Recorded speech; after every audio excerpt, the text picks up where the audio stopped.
congratulations. How many awards did you won?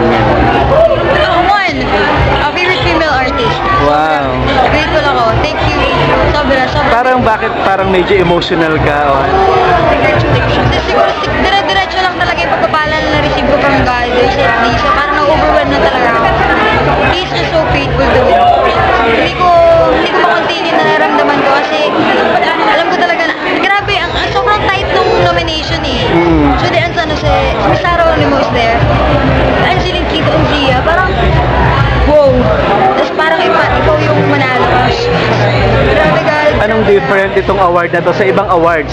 Usually, lagi ka rin maraming awards, di ba? Anong different ito? Alam eh, kasi yun nga eh, parang siguro lagi akong grateful pero sobra lang parang feeling ko sumusobra na ako. Recently parang blurred, grabe sobrang dami mong binibigay sa akin na pagkapala. Ang bait-bait mo lang sa akin. Thank you talaga na. Yun. Meron ka pa bang mahihiling on your career?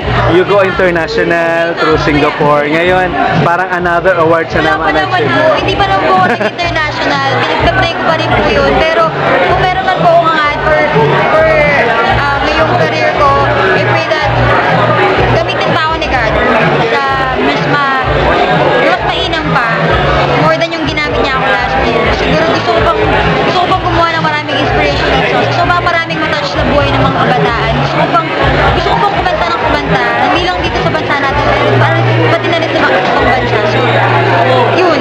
Isa ba sa inihiling mo rin ang love life na rin? Na matagal mo nang... Kung magtuloy-tuloy po ito, madidelay po ang love life ko. So, okay lang naman po. Ano lang, comment lang about Lea's Mixed Magna Award. Totoo po yung sinabi ni Miss Lea kanina. Sabi niya, kung ito talaga yung gusto mo, you have to enjoy it. You have to put your heart in it. Sobrang totoo po yun. Necessity po talaga siya. Hindi siya yung parang pastime ko lang. Talagang lalagay mo yung heart mo dito. Once na nilagay mo yung heart mo, yung pag nanalo ka, sobrang sabog eh. Alam mo yung pakiramdam na pinaghirapan mo yung ginagawa mo. You wanna try other aspect of your life like on acting or on... Naku, praying for it. Kung ano po yung gusto ni God, yun po yung masusunod. Thank you, Yeng. Thank you.